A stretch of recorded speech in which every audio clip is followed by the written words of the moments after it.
El principio de los meses. Habló Jehová a Moisés y a Aarón en la tierra de Egipto, diciendo: Este mes os será principio de los meses, para vosotros será este el primero de los meses del año. Éxodo 12, 1, 2. Con toda probabilidad, hasta aquel tiempo, se había supuesto que el año daba comienzo en el otoño.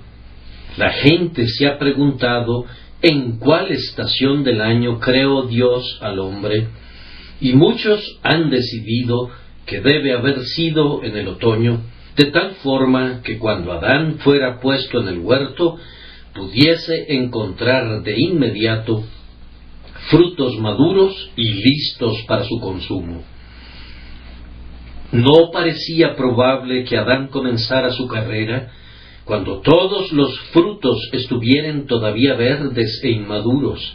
Por lo tanto, muchos han concluido que el primer año de la historia humana comenzó en el tiempo de la cosecha, cuando los frutos ya habían madurado para servir de alimento al hombre. Por esta razón, quizás, en los tiempos antiguos, el año nuevo comenzaba cuando la fiesta de la cosecha había sido celebrada. Aquí, en el momento del Éxodo, por un decreto de Dios, el comienzo del año fue alterado, y en lo que concernía a Israel, el inicio del año fue fijado en el tiempo de nuestra primavera, en el mes de Abib o Nisán. Sabemos que un poco antes la cebada estaba ya espigada. Ver Éxodo 9:31.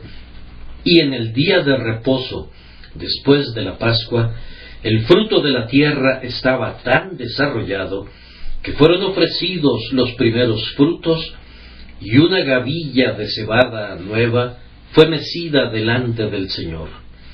Por supuesto que cuando hablo de primavera y luego de espigas de cebada, han de recordar la diferencia de clima, pues en aquella región cálida las estaciones van mucho más adelantadas que las nuestras. Deben disculpar si mis ideas se tornan un poco confusas. Pueden corregirlas fácilmente cuando les venga bien. Desde el tiempo en que el Señor salvó a su pueblo de la destrucción, pasándolos por alto, el año eclesiástico comenzó en el mes de Abib, mes en el que la Pascua era celebrada. El año del jubileo no fue alterado, sino que comenzaba en el equinoccio de otoño. Parece que los judíos tenían 2 o 3 principios de año según diferentes propósitos, pero el año eclesiástico, el año grande mediante el cual Israel calculaba su existencia, comenzó a partir de aquel momento en el mes de Abib, cuando el Señor sacó a su pueblo con mano fuerte y brazo extendido. Dios muda los tiempos y las edades según le agrade, y lo ha hecho por grandes propósitos conmemorativos.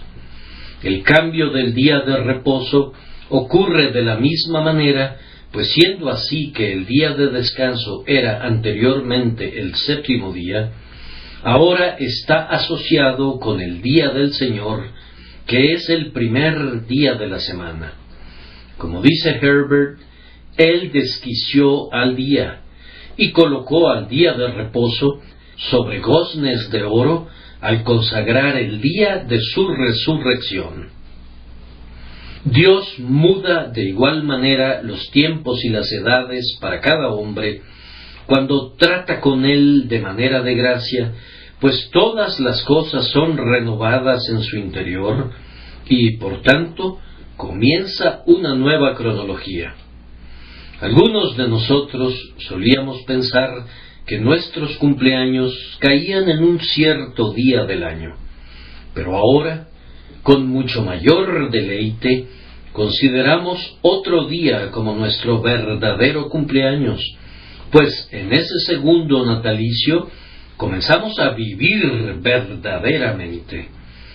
Nuestro calendario ha sido alterado y enmendado por un acto de la gracia divina.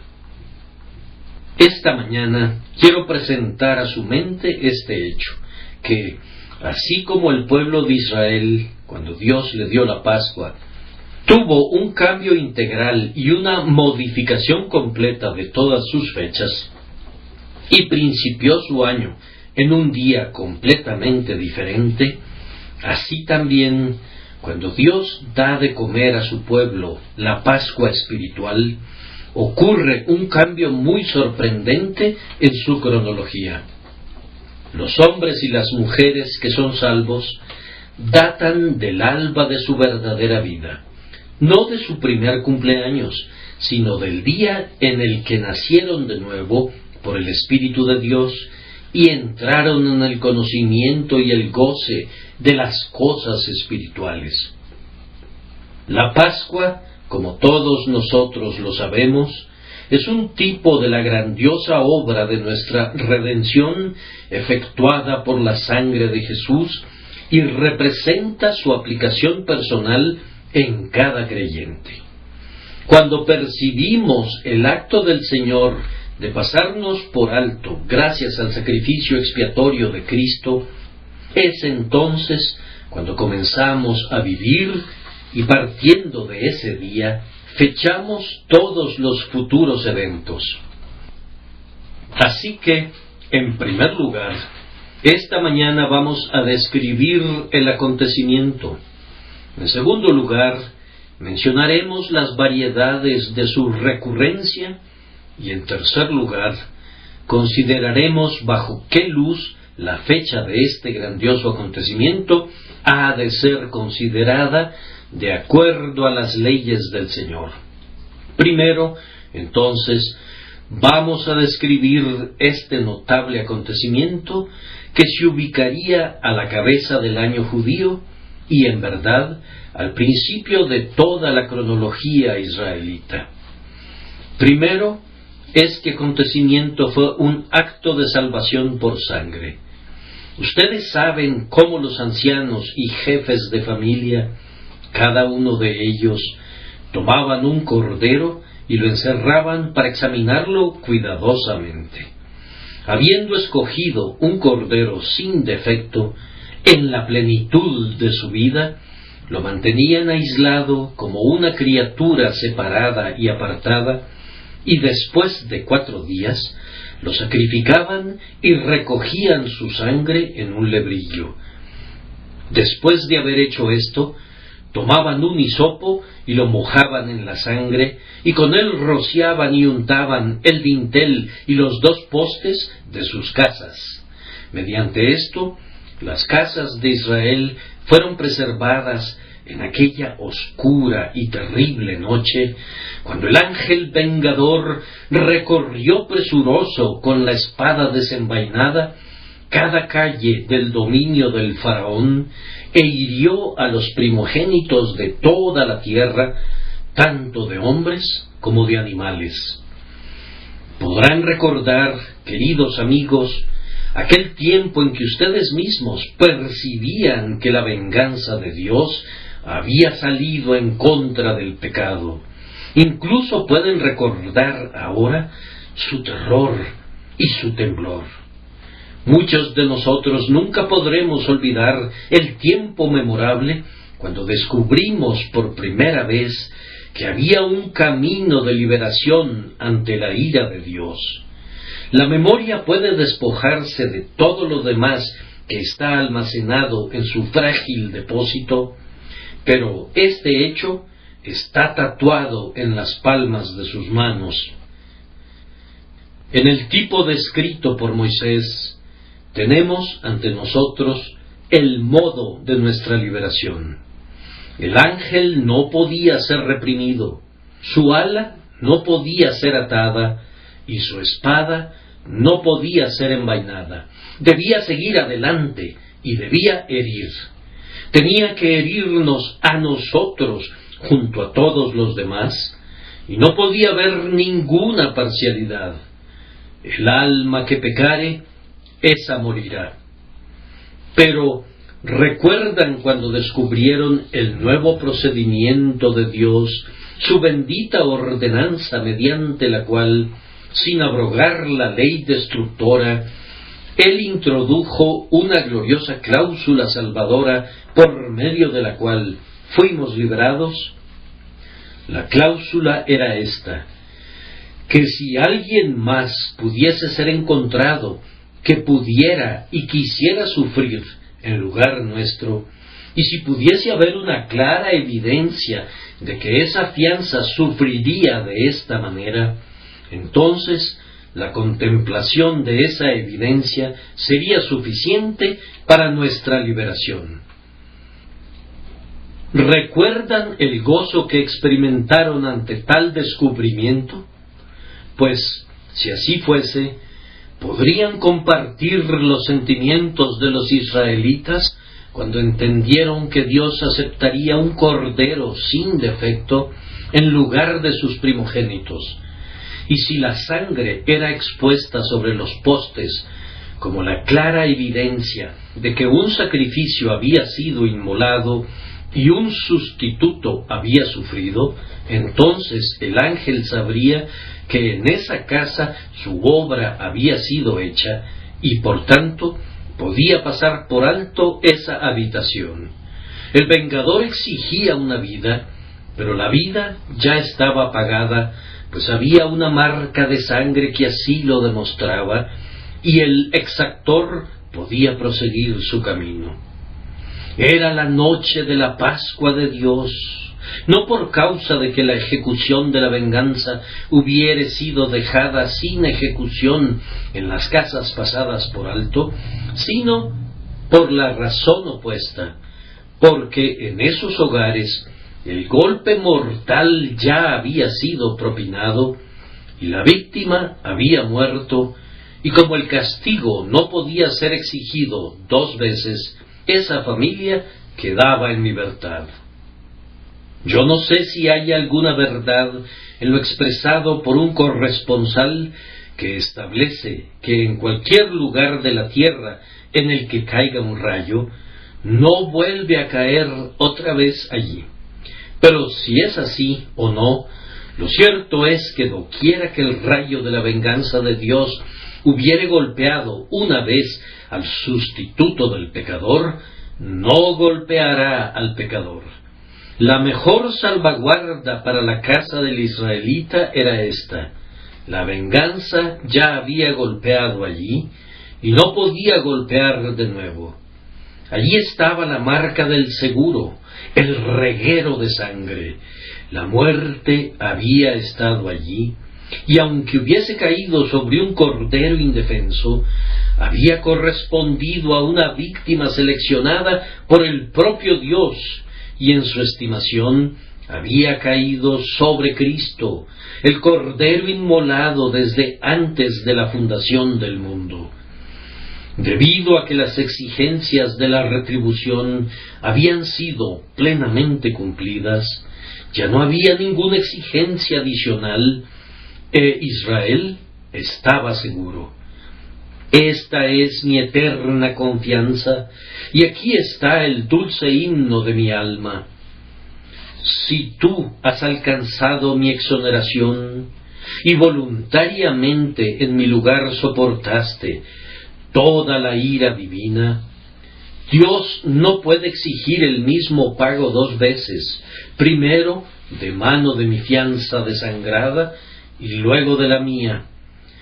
Acude entonces, alma mía, a tu reposo. Los méritos de tu grandioso sumo sacerdote han comprado tu libertad. Confía en su sangre eficaz y no temas ser expulsada por Dios, ya que Jesús murió por ti. Aquel día en el que descubrí que el juicio había pasado por encima de mí, por la persona de mi Señor, y que por tanto no hay ahora condenación para mí, fue el principio de mi vida. La ley exige la muerte. El alma que pecare, esa morirá. He aquí, Es la muerte lo que pide, y más. Cristo, mi Señor, ha muerto, murió en el lugar que me correspondía, según está escrito, quien llevó él mismo nuestros pecados en su cuerpo sobre el madero. Tal sacrificio es más de lo que incluso la ley más rigurosa podría demandar. Nuestra Pascua, que es Cristo, ya fue sacrificada por nosotros. Cristo nos redimió de la maldición de la ley, hecho por nosotros maldición. Por tanto, descansamos seguramente detrás de las puertas y no necesitamos de ninguna guardia en el exterior para alejar al destructor, pues cuando Dios ve la sangre de Jesús, pasará por alto sobre nosotros. En sus días será salvo Judá, e Israel habitará confiado, y este será su nombre con el cual le llamarán Jehová, justicia nuestra. Jeremías 23:6. Reitero que cuando vi que Jesús murió en mi lugar, fue el comienzo de mi vida. Contemplé el primer espectáculo que era digno de contemplarse, y todo lo demás se tornó casi como tinieblas y algo así como la sombra de muerte. Entonces mi alma se regocijó cuando entendí y acepté el sacrificio sustitutivo del Redentor designado. Esta es la primera enseñanza de este evento. La sangre rociada salvó a Israel. En segundo lugar, esa noche, ellos recibieron refrigerio del Cordero. Habiendo sido salvados por su sangre, los hogares de los creyentes se sentaron a la mesa y se alimentaron del Cordero. Nunca habían comido como comieron aquella noche. Aquellos que entendieron el símbolo espiritualmente deben de haber participado en cada bocado con un sobrecogimiento inescrutable mezclado con un deleite insondable. Estoy seguro de que debe haber habido una singular gravedad alrededor de la mesa mientras comían presurosamente, y especialmente si cada vez y cuando se veían sobresaltados por los alaridos que se elevaban de cada casa en la tierra de Egipto por causa de los heridos por el Señor. Era una fiesta solemne, una comida rociada de esperanza y misterio. ¿Recuerdan, hermanos y hermanas, cuando se alimentaron de Cristo por primera vez, cuando su espíritu hambriento degustó el primer bocado de ese alimento del alma? Fue una vianda exquisita, ¿no es cierto? Fue mejor que el pan de los ángeles, pues los ángeles nunca degustaron arriba la gracia redentora y el amor sacrificado. Espero que no se levanten jamás de esa mesa, sino que diariamente estén alimentándose de Jesús. Es un hecho muy instructivo que no tengamos que ir a la mesa de nuestro Señor, a semejanza de Israel, para comer apresuradamente con un bordón en nuestra mano, sino que vayamos allí para reclinarnos con tranquilidad, con nuestras cabezas apoyadas en su pecho, reposando en su amor. Cristo Jesús es el pan de cada día de nuestros espíritus. Observen que el refrigerio que Israel comió aquella noche fue el cordero asado al fuego. El mejor refrigerio para un corazón atribulado es el sufriente Salvador, el cordero asado al fuego. Un pobre pecador bajo un sentido de pecado asiste a un lugar de adoración y oye que Cristo es predicado como un ejemplo. Esto podría ser útil para el santo, pero es escasamente una ayuda para el pobre pecador, porque clama: Eso es cierto, pero más bien me condena en vez de consolarme. No es un alimento para él. Él necesita el cordero asado al fuego, Cristo su sustituto, Cristo sufriendo en el lugar suyo y en la posición suya. Oye muchas cosas acerca de la belleza del carácter moral de Cristo, y en verdad, nuestro bendito Señor merece ser excelsamente exaltado sobre esa base. Pero ese no es el aspecto bajo el cual Él sea alimento para un alma consciente de pecado. Para un pecador penitente, la principal apetencia relacionada con nuestro Señor es que Él haya cargado con el pecado y todas sus agonías vinculadas con esa función. Necesitamos al Salvador sufriente, al Cristo de Getsemaní, al Cristo del Gólgota y del Calvario, al Cristo derramando su sangre en sustitución del pecador y soportando por nosotros el fuego de la ira de Dios. Nada que no sea esto bastará para ser alimento para un corazón hambriento. Si restringieran esto, harían pasar hambre al Hijo de Dios. En este capítulo se nos informa que no debían comer nada crudo del cordero. Hay algunos que intentan hacer esto con Cristo, pues predican un sacrificio que expía a medias. Quieren hacer que sea alimento para sus almas en su persona y en su carácter, pero poco les gusta su pasión y transponen al fondo su expiación o la representan como una expiación ineficaz que no protege de la venganza a alma alguna. ¿Qué es esto sino devorar crudo a Cristo? Yo no tocaré el cordero de ustedes asado a medias. No quiero tener nada que ver con su sustitución a medias, con su redención consumada a medias. No, denme un Salvador que cargó con todos mis pecados en su propio cuerpo y que por tanto fue asado al fuego a plenitud. Consumado es la nota más encantadora de toda la música del Calvario. Consumado es, el fuego pasó sobre el Cordero, y él soportó la totalidad de la ira que era debida a su pueblo.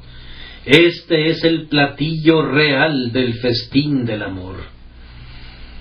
¡Qué multitud de maestros hay que a fuerzas quieren tener un cordero cocido en agua, aunque la Escritura dice: ninguna cosa comeréis de él cruda ni cocida en agua? He oído decir que un gran número de sermones son acerca de Cristo y acerca del Evangelio, pero ni Cristo ni su Evangelio son predicados en ellos.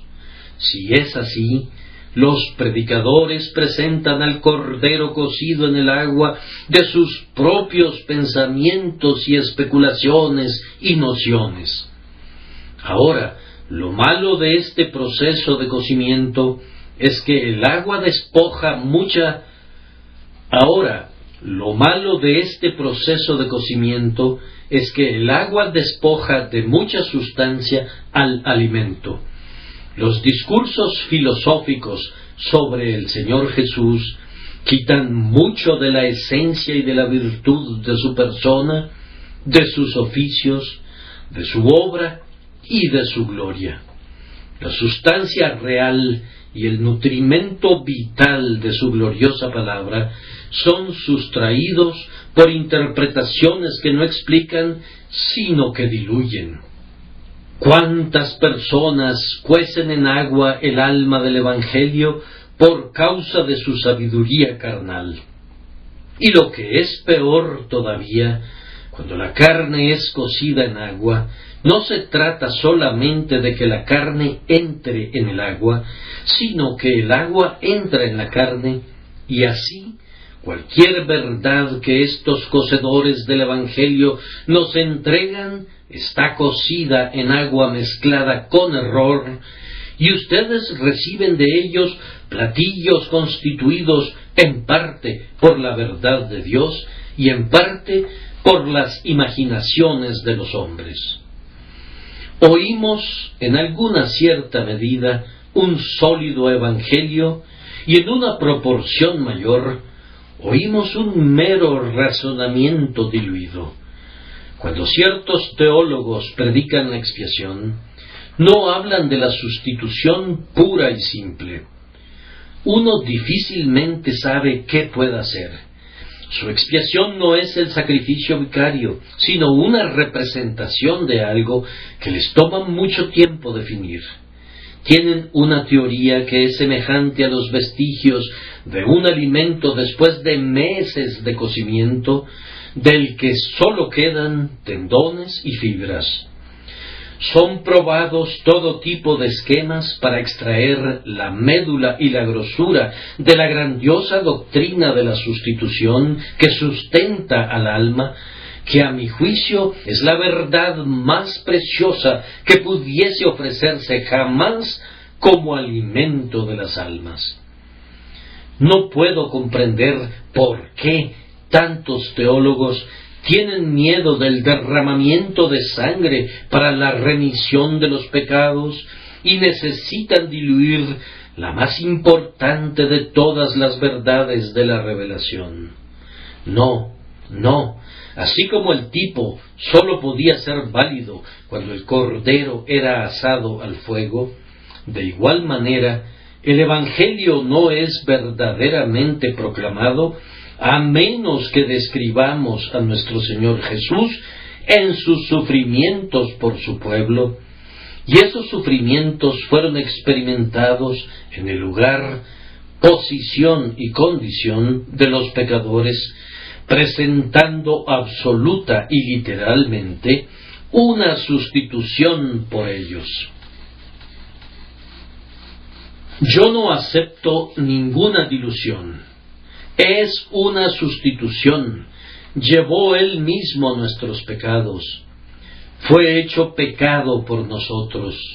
El castigo de nuestra paz fue sobre Él, y por su llaga fuimos nosotros curados. No debemos aceptar ninguna tergiversación de esta clara verdad, y no debe ser cocida en agua, sino que hemos de recibir a Cristo en sus sufrimientos recién asado en el fuego. Ahora, ellos debían comer este cordero y comerlo por entero. No debía quedar ni un solo bocado. Oh, que ustedes y yo nunca cortáramos ni dividiéramos a Cristo con el objeto de elegir una parte suya y desechar otra. No será quebrado hueso suyo, sino que hemos de ingerir a un Cristo entero al límite de la medida de nuestra capacidad. Profeta, sacerdote y rey, Cristo divino y Cristo humano, Cristo amando y viviendo, Cristo muriendo, Cristo resucitado, Cristo ascendido, Cristo viniendo de nuevo, Cristo triunfante sobre todos sus enemigos. Todo el Señor Jesucristo es nuestro. No debemos rechazar ni una sola partícula de lo que es revelado en relación a Él, sino que hemos de alimentarnos de todo Él, hasta donde podamos. Esa noche, Israel debía alimentarse del Cordero en ese preciso lugar y hora. No podían reservar una porción para la mañana siguiente. Debían consumirlo todo de una manera o de otra. Oh hermano mío, necesitamos a un Cristo entero en este preciso instante. Debemos recibirlo en su integridad. Oh, que tuviese un espléndido apetito y excelentes poderes de digestión, como para recibir dentro de lo más íntimo de mi alma al Señor Jesucristo, tal como lo encuentro, que ni tú ni yo pensemos con ligereza nunca acerca de nuestro Señor bajo ninguna luz ni de ninguno de sus oficios. Todo lo que conoces ahora y todo lo que puedas descubrir concerniente a Cristo, debes creerlo ahora, apreciarlo, consumirlo como tu alimento y regocijarte en ello. Aprovecha al máximo todo lo que está contenido en la palabra relativo a tu Señor. Él ha de entrar en tu ser para que se vuelva parte y porción de ti mismo. Si hicieras esto, el día en que te alimentes de Jesús será el primer día de tu vida, tu día de días, el día a partir del cual le pondrás fecha a todo lo que sigue. Si te has alimentado de Cristo una vez, no lo olvidarás nunca, ni en el tiempo, ni en la eternidad. Ese fue el segundo evento que fue celebrado en cada Pascua sucesiva. El tercer evento fue la purificación de sus casas de la levadura, pues eso debía ir lado a lado, de manera muy importante, con la rociadura de la sangre y la comida del cordero. Se les instruyó que no podían comer levadura durante 7 días, pues cualquiera que participara de la levadura debía ser cortado de Israel. Esto muestra la profunda importancia de esta purificación, que está puesta en igual posición con la rociadura de la sangre. De cualquier manera, no podía ser separada de ella, debido a la pena y al castigo que establecían que aquel que separara ambos elementos sería él mismo separado de la congregación de Israel. Ahora, es siempre muy lamentable que cuando estamos predicando la justificación por la fe, incorporemos de tal manera la santificación como para hacerla parte de la justificación, pero cuando estás predicando la justificación, es también un horrible error predicarla de tal manera que se niegue la absoluta necesidad de la santificación, pues las dos están unidas por el Señor. Deben darse la comida del cordero y la rociadura de la sangre, y debe haber una eliminación de la vieja levadura, así como la rociadura de la sangre y la comida del cordero. Con mucho cuidado, el padre de familia revisaba cada closet, rincón, cajón y aparador para erradicar cualquier migaja de pan viejo, y si guardaban cualquier reserva de pan, aunque fuera pan fresco, y tuvieran la intención de comerlo, tenían que deshacerse de él, pues no podía haber ninguna partícula de levadura en la misma casa con el cordero. Cuando ustedes y yo venimos a Cristo por primera vez, ¿qué erradicación de la levadura experimentamos? Yo sé que fui limpiado completamente de la levadura de los fariseos, pues toda la confianza en mis propias buenas obras fue desechada, incluyendo sus últimas migajas. Toda confianza en ritos y ceremonias debe desaparecer también. En el momento presente no me queda ni un solo mendrugo de ninguna de estas dos confianzas amargas y corruptas, y no deseo probar nunca más de esa vieja levadura. Algunos están siempre mordiendo esa levadura, gloriándose de sus propias oraciones y limosnas y ceremonias, pero cuando entra Cristo, toda esa levadura sale fuera. Además, la levadura de los fariseos, que es la hipocresía, ha de ser eliminada. Bienaventurado aquel cuya transgresión ha sido perdonada y cubierto su pecado. Bienaventurado el hombre a quien Jehová no culpa de iniquidad y en cuyo espíritu no hay engaño. El engaño debe desaparecer, pues, de lo contrario, la culpa no desaparecerá. El Señor erradica la astucia, el artificio y el engaño de entre su pueblo. Él los hace veraces delante de su rostro. Ellos desean estar tan libres de todo pecado como están libres de la insinceridad. Una vez intentaron habitar delante del Señor con doblez, pretendiendo ser lo que no eran, pero tan pronto se alimentaron de Cristo y la sangre fue rociada, entonces se humillaron en verdad y pusieron al descubierto su condición de pecadores y estuvieron delante de Dios tal como eran, con su hipocresía rasgada.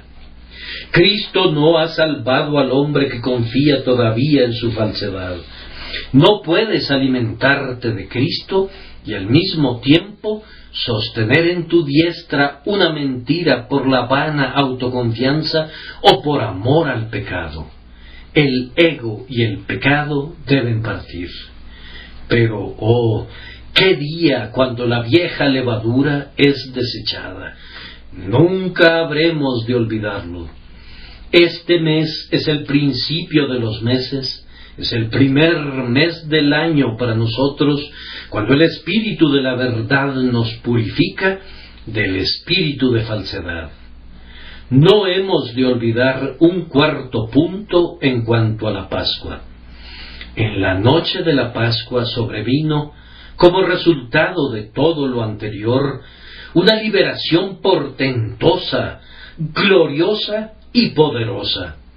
Esa noche cada israelita recibió la promesa de una emancipación inmediata, y tan pronto como despuntó la mañana, abandonó la casa en la que se había protegido durante la noche, y dejando su hogar, abandonó también a Egipto.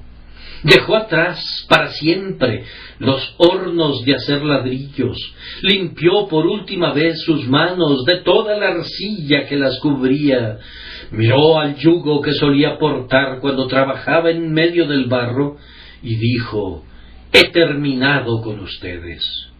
Miró al capataz egipcio, recordó cuán a menudo le había azotado con la vara, y se alegró porque nunca más sería golpeado de nuevo, pues más bien ahí estaba a sus pies, suplicándole que se fuera para que no muriera todo Egipto. ¡Oh, qué gozo! Ellos se alejaron con su pan sin levadura cargado sobre sus lomos, pues aún tenían que comerlo durante unos cuantos días, y pienso que antes de que el 7º día de los panes sin levadura hubiese terminado, llegaron al Mar Rojo. Todavía comiendo el pan sin levadura, descendieron a las profundidades del Mar Rojo, y todavía sin rastros de levadura en sus bocas, se detuvieron en sus costas para entonar delante del Señor el gran aleluya, porque se había magnificado grandemente, habiendo echado en el mar al caballo y al jinete. ¿Recuerdas cuando el Señor te purificó del amor del pecado y de la confianza en el yo, y cuando te sacó y te liberó completamente y dijo: «Prosigue tu camino al descanso prometido, prosigue a la tierra de Canaán»? ¿Recuerdas cuando viste tus pecados ahogados para siempre, para nunca levantarse más en un juicio contra ti, y viste no sólo tu destrucción prevenida, no meramente tu alma alimentada con la mejor comida, no simplemente tu corazón y tu casa limpiados de hipocresía, sino tú mismo liberado y emancipado, siendo un liberto del Señor? Oh, si es así, estoy seguro que concederás la sabiduría de la ordenanza por la cual el Señor decretó: «Este mes os será principio de los meses, para vosotros será este el primero en los meses del año». Esto es suficiente, entonces, para describir el evento. Ahora, en segundo lugar, quiero mencionar las variedades de su repetición entre nosotros en este día. La primera repetición es, por supuesto, en la salvación personal de cada uno de nosotros. Todo este capítulo entero fue ejecutado en el corazón de ustedes y en el mío cuando conocimos al Señor por primera vez. Nuestro venerable hermano y anciano, el señor White, me dijo la otra noche que lo vi: «Oh Señor, es muy precioso leer la Biblia, pero es infinitamente más deleitable llevarla aquí, en nuestro propio corazón». Ahora, yo encuentro que es muy provechoso leer acerca de la Pascua, pero cuán dulce es que la Pascua sea ejecutada en tu propia alma por la obra del Espíritu Santo. Moisés escribió sobre algo que ocurrió hace miles de años, pero toda su esencia me ha sucedido a mí en todos sus detalles y a otras miles de personas que confían en el Señor. ¿Acaso no podemos leer esta historia del Éxodo y decir: sí, así es? Cada una de sus palabras son verdad, pues todas me han ocurrido. Cada uno de sus átomos, hasta incluir lo relativo a comer hierbas amargas, pues yo recuerdo muy bien que en el preciso instante en el que tuve el dulce sabor de la expiación de mi Señor en mi boca, sentí la amargura del arrepentimiento por causa del pecado y la amargura de combatir contra la tentación de pecar de nuevo.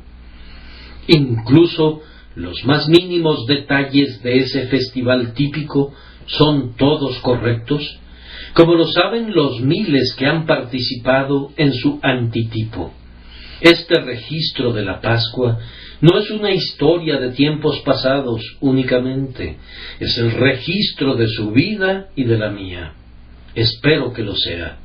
De esta manera, la fiesta pascual es observada por cada uno de los hombres salvados.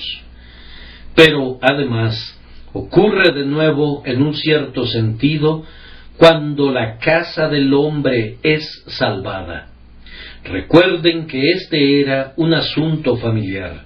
El padre y la madre estaban presentes cuando el cordero era inmolado. Me atrevería a decir que el hijo mayor ayudó a llevar el cordero al lugar del sacrificio, y otro hermano sostuvo el cuchillo, y un tercero sostenía la cubeta, y el hermano más pequeño trajo el ramo de hisopo, y todos ellos se unieron en el sacrificio. Todos ellos vieron al padre rociar el dintel y los dos postes, y todos ellos comieron del cordero esa noche.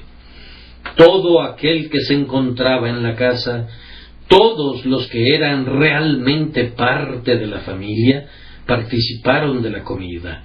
Todos ellos fueron protegidos por la sangre, fueron renovados por el festín, y todos partieron a la mañana siguiente para dirigirse a Canaán. ¿Alguna vez han tenido una cena familiar de ese tipo? Algunos padres podrían decir: sería el principio de la vida familiar para mí si pudiese alguna vez comer el pan en el reino de Dios con todos mis hijos y mis hijas. Que todos mis hijos y mis hijas alrededor de mi mesa pertenecieran verdaderamente a Cristo. Una familia comienza a vivir en el más elevado sentido cuando, como una familia sin excepción, ve que todos han sido redimidos, todos han sido rociados con la sangre, todos han sido alimentados con Jesús, todos han sido purificados del pecado y van con destino al cielo. ¡Gozo! ¡Gozo! ¡Gozo! No tengo yo mayor gozo que este, el oír que mis hijos andan en la verdad. Si cualquiera de ustedes goza del privilegio de la salvación de su familia, podría muy bien erigir un monumento de alabanza y hacer una generosa ofrenda a Dios por quien ha sido favorecido de esta manera. Cincélenlo en mármol y grábenlo para siempre. Este hogar es salvo, y el día de su salvación es el principio de su historia en conexión con el Israel de Dios. Ampliemos el pensamiento. No se trataba únicamente de una ordenanza familiar, sino que estaba destinada a todas las tribus de Israel. Había muchas familias, pero en cada casa la Pascua fue sacrificada. ¿Acaso no sería algo grandioso si quienes emplean a una gran cantidad de hombres pudieran algún día reunirlos a todos y decir, llenos de esperanza: tengo la confianza de que todas estas personas entienden la rociadura de la sangre y todas ellas se alimentan de Cristo? Amados compañeros y damas que están colocadas en posiciones de tal responsabilidad, ustedes pudieran decir en verdad: este mes no será principio de los meses, por tanto, trabajen para ello y conviértanlo en el anhelo de su corazón. Si vivieran para comprobar que el distrito en el que laboraban fue impregnado por el Evangelio, ¡cuánto gozo sería! Si viviéramos para ver que Londres tiene cada una de sus casas rociadas con la sangre redentora, ¡cuánta dicha sería! Si viviéramos para ver a Inglaterra alimentándose de Cristo, no como muchos lo hacen hasta el exceso en Navidad, con las exquisiteces de la tierra, sino dándose un banquete espiritual en el que no puede haber ningún exceso. ¡Oh, qué principio de años sería para nuestra dichosa isla! ¡Qué paraíso sería!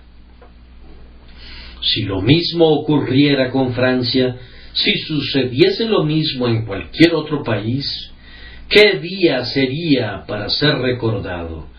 Comenzar los anales de una nación a partir de su evangelización, empezar la crónica de un pueblo a partir del día cuando se postran a los pies de Jesús. Vendrá el día a esta pobre tierra cuando por toda ella reinará Jesús. Tal vez todavía esté lejos, pero el día vendrá cuando Cristo tenga el dominio de mar a mar. Las naciones que son llamadas cristianas, aunque muy poco merezcan ese título, ya fechan efectivamente su cronología a partir del nacimiento de Cristo, y este es un tipo de tenue prefiguración de la manera en que los hombres fecharán todas las cosas algún día, partiendo del reino de Jesús, pues su reino, que desconocerá el sufrimiento, está todavía por llegar. Dios ha decretado su triunfo y se apresura sobre las alas todas del tiempo. Cuando Él venga, ese mes será el principio de los meses para nosotros. No diré nada más.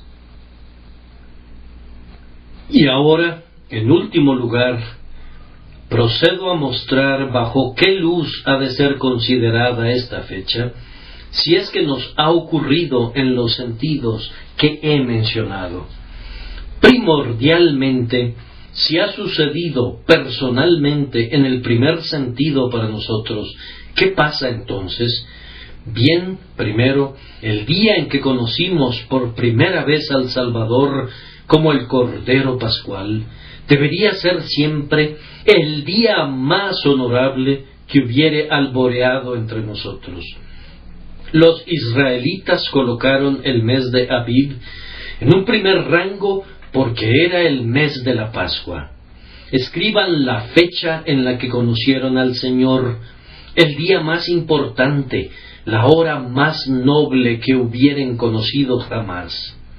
Eclipsa al día de su cumpleaños natural, pues entonces nacieron en pecado, entonces nacieron para la aflicción como las chispas se levantan para volar por el aire, pero ahora son nacidos a la vida espiritual, son nacidos a la bienaventuranza eterna. Eclipsa el día de su matrimonio, pues la unión con Cristo les brindará mayor felicidad que el más feliz de los vínculos conyugales.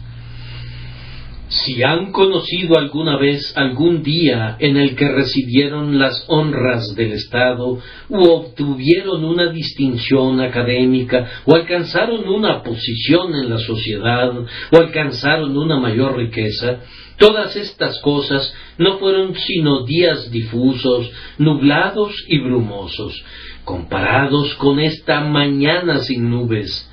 En aquel día su sol se alzó para no ponerse nunca más, el dado fue rodado y su destino de gloria fue abiertamente declarado. Yo pido que en sus pensamientos nunca degraden ese bendito día al tener en mayor concepto cualquier otro placer, honor o progreso del concepto que tengan de la bienaventuranza de la salvación por la sangre de Jesús. Me temo que algunos se están esforzando y luchando por alcanzar otras distinciones, y si pudiesen completar alguna vez una cierta hazaña, entonces estarían satisfechos. Si cierto asunto les saliese bien, sentirían que habrían obtenido un logro de por vida. Pero, ¿acaso su salvación no vale muchísimo más que eso? Hermano, tú fuiste hecho imperecedero cuando fuiste regenerado en Cristo Jesús. Llegaste a tu heredad cuando viniste a Cristo. Fuiste promovido cuando Él te concedió su amistad. Alcanzaste todo lo que necesitabas desear cuando encontraste a Cristo, pues un santo de tiempos antiguos dijo: Él es toda mi salvación y mi deseo. Entonces, no pienses que si la reina te nombrara caballero o el voto popular te enviara al parlamento, se trataría de un evento que opacaría tu conversión y salvación. Considera ese acto de gracia como lo considera el Señor, pues Él dice: porque a mis ojos fuiste de gran estima, fuiste honorable y yo te amé. Para ustedes que creen, Jesús es honor. En Él se jactan y se glorían, y muy bien pueden hacerlo. La marca de la sangre constituye el atavío y la decoración más importante, y ser limpiados y liberados por gracia es la distinción más noble. Han de gloriarse en la gracia y sólo en ella. Valoren la obra de la gracia muy por encima de todos los tesoros de los egipcios. Esta fecha ha de ser considerada como el principio de la vida. Los israelitas consideraban que toda su anterior existencia como nación había sido muerte.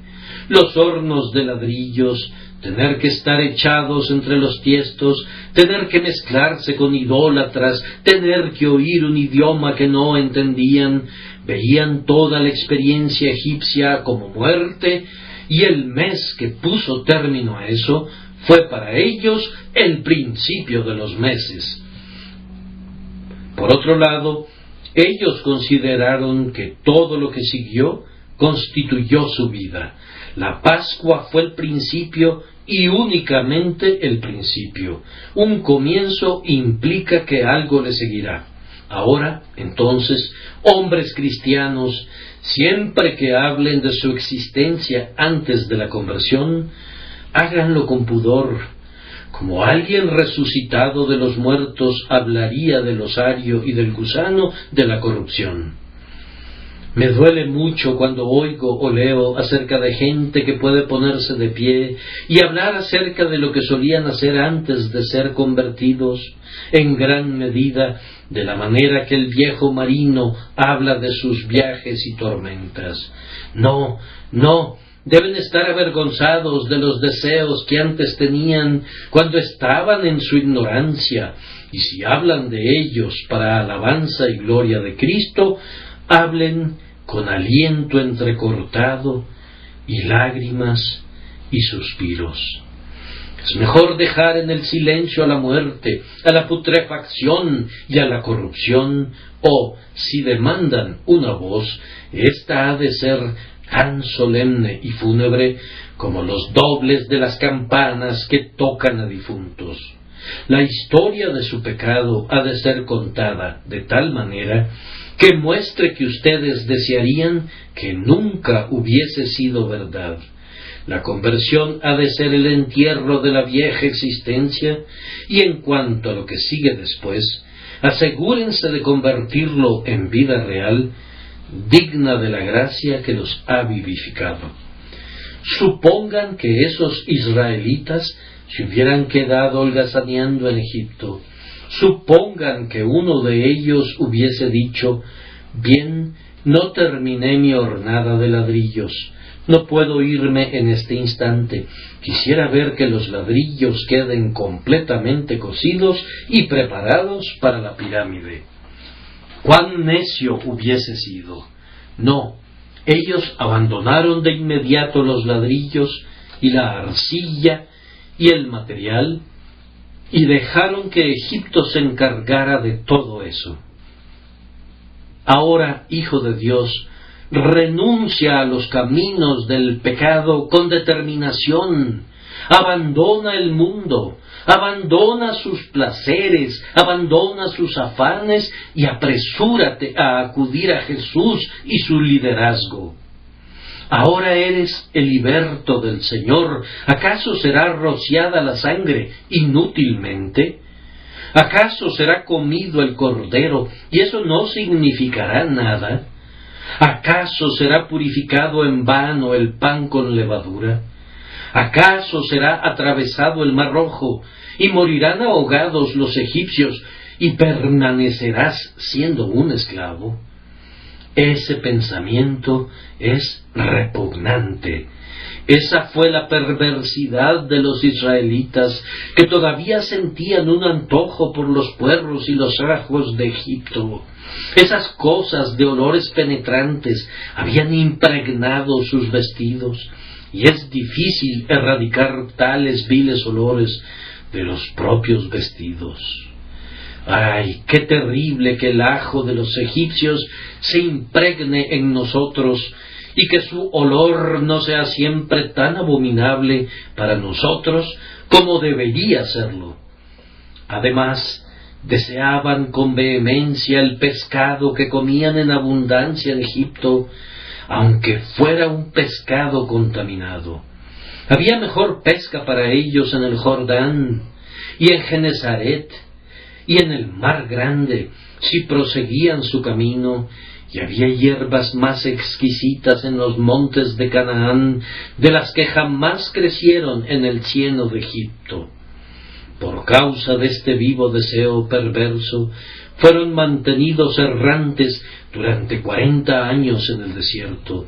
Podrían haber marchado a Canaán en 40 días si no hubiese sido por ese ajo apestoso que anhelaban y sus costumbres y sus recuerdos de Egipto. Oh, que Dios nos liberara y nos capacitara para olvidar todas esas cosas de las que ahora estamos avergonzados. Casi habré concluido cuando agregue esto, que en la medida que la Pascua era ahora el principio del año para ellos, era el enderezamiento de todas las cosas. Les mencioné que el año comenzaba anteriormente en el otoño, según la mayoría de las tradiciones. ¿Era esta realmente la mejor estación para que fuera elegida? Pensándolo bien, ¿era el otoño la mejor estación en la cual comenzara la vida, con todo el invierno por delante y con todas las cosas decayendo? Mediante la institución de la Pascua se hizo comenzar el año en lo que es nuestra primavera. Si juzgo a partir de la condición de nuestra tierra, debería preguntar: ¿cuándo podría comenzar el año más adecuadamente, sino en la potencia primaveral de principios de mayo? Me parece que, en realidad, comienza en la primavera.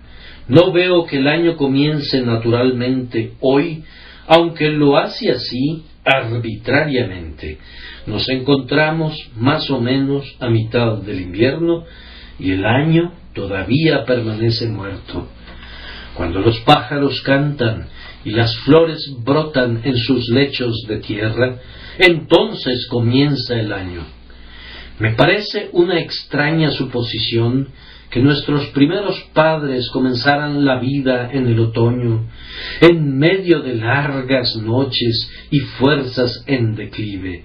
No, nosotros decimos que sin duda la fecha de ser fijada en la primavera, de tal manera que las salutaciones del nuevo año sean endulzadas con fragantes flores y enriquecidas con cánticos de júbilo. Y en el oriente, el tiempo correspondiente a nuestra primavera no es una estación sin provisiones, pues en abril y mayo las primeras espigas están listas y muchos otros frutos están maduros y pueden servir como alimento. Era conveniente que los israelitas celebraran la fiesta de las primicias en el mes de Abib, para presentar al Señor las primeras espigas y no tener que esperar a que estuvieran maduras antes de bendecir al dador de todo bien. Debemos estar agradecidos por las verdes misericordias y no esperar hasta que todo alcance su madurez. En algunas partes del oriente hay frutos durante todo el año. ¿Y por qué no en el Edén? En el jardín deleitable donde me he paseado, que muestra una semejanza muy cercana al oriente, hay frutos que están madurando en los árboles, y un árbol u otro estará dando fruto cada mes durante todo el año, de tal forma que si Adán hubiese sido creado en el mes de abril, habría habido alimento para él, seguido por una sucesión de frutos que habrían suplido todas sus necesidades. Luego habría tenido ante él al verano, con todas sus maduras exquisiteces, y este es un panorama más paradisíaco que el invierno. Es correcto que el año comience con los primeros frutos, y estoy seguro de que es muy conveniente que el año comience en cuanto a ustedes y a mí, cuando venimos a Cristo y recibimos los primeros frutos del Espíritu. Todo está descoyuntado hasta que el hombre conoce a Cristo. Todo está desordenado y trastornado hasta que el Evangelio llega y endereza, y entonces el lado correcto queda arriba nuevamente. El hombre está todo trastornado hasta que el Evangelio lo endereza. Aunque la gracia está por encima de la naturaleza, no es contraria a la naturaleza, sino que restaura la verdadera naturaleza. Nuestra naturaleza nunca es tan verdaderamente la naturaleza de un hombre como cuando ya no es más la naturaleza pecaminosa del hombre. Nos volvemos verdaderamente hombres, tal como Dios tenía el propósito de que fuesen los hombres cuando cesamos de ser los hombres que fueron influenciados por el pecado. Puesto que nuestra vida principia, como lo hace en nuestra Pascua espiritual y nuestra alimentación de Cristo, hemos de considerar siempre nuestra conversión como un festival y recordarla con alabanza. Siempre que volvamos nuestra vista a nuestra conversión, su recuerdo debería provocar deleite en nuestros corazones. Me pregunto cuánto tiempo debería agradecer el hombre a Dios por haberle perdonado sus pecados. ¿Es la vida un tiempo suficiente? ¿Es todo el tiempo suficiente tiempo? ¿Es demasiada larga la eternidad para eso? ¿Cuánto tiempo debería el hombre agradecer a Dios por salvarle de ir al infierno? ¿Bastarán 50 años? Oh, no, eso no bastaría, pues la bendición es demasiado grande para ser cantada toda ella en un milenio. Supongan que ustedes y yo no recibiéramos nunca ninguna misericordia excepto esta, que fuéramos hechos hijos de Dios y coherederos con Jesucristo. Supongan que no tuviésemos ninguna otra cosa de la que gozar. Deberíamos cantar por eso únicamente, por siempre y para siempre. ¡Ay! Si estuviéramos enfermos, postrados en el lecho del dolor, por causa de 100 enfermedades, con los huesos visibles a través de nuestra piel. Sin embargo, puesto que la eterna misericordia de Dios santificará cada dolor y cada aflicción, ¿no deberíamos continuar elevando alegres salmos a Dios y alabarlo por siempre y para siempre? Entonces, que ésta sea su consigna a lo largo de todo el año. ¡Aleluya! ¡Load a Jehová! El israelita concluía siempre la Pascua con un himno de alabanza y por tanto concluyamos nuestro sermón esta mañana con un júbilo santo y continuemos con nuestra alegre música hasta que este año finalice, hasta que el tiempo ya no sea más. Amén.